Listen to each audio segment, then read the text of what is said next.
चालाक बिल्ली रहती थी। उसे चोरी करना बहुत पसंद था। जब भी मौका लगता वह किसी न किसी का खाना चुराती। एक दिन बिल्ली ने देखा एक मोटी ताजी मुर्गी अपने अंडे से बातें कर रही थी। मेरे प्यारे बच्चों, जल्दी जल्दी बाहर आओ। मैंने बहुत से मीठे मीठे दाने तुम्हारे लिए जमा करके रखे हैं। जब तुम बाहर आओगे तब मैं हर पल बस तुम्हारे साथ रहूंगी। एक पल के लिए भी तुम्हें नहीं छोड़ूंगी। बिल्ली मुर्गी की सारी बातें सुन लेती है। अच्छा, ये बात है।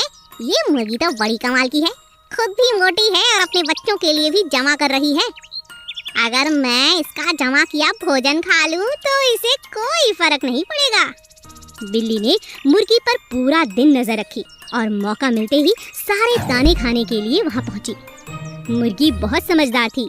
उसने पहले से ही अपने जमा किए अनाज के थैले को आसपास छोटे छोटे गुलाब के फूल के कांटों से ढक कर रखा था, जिससे उसके अनाज को अगर कोई चुराए तो उसे कांटा चुभ जाए।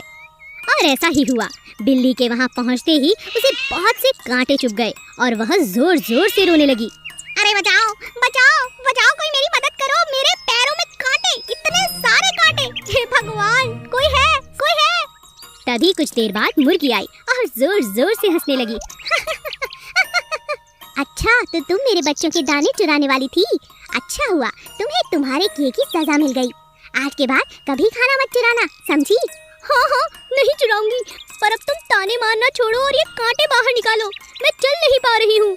मुर्गी ने बिल्ली के पैर से सारे कांटे निकाल दिए और कहा, सुनो बिल्ली, खुद परिश्रम करके खाना खाओ तो कभी पछताना नहीं पड़ेगा। ठीक है, मैं समझ गई। देखो देखो, तुम्हारे अंडों में से बच्चे बाहर आ रहे हैं। चलो इनका स्वागत करें। दोनों मिलकर नन्हे नन्हे अंडों से जो बच्चे आ रहे थे उनका तालियां बजाकर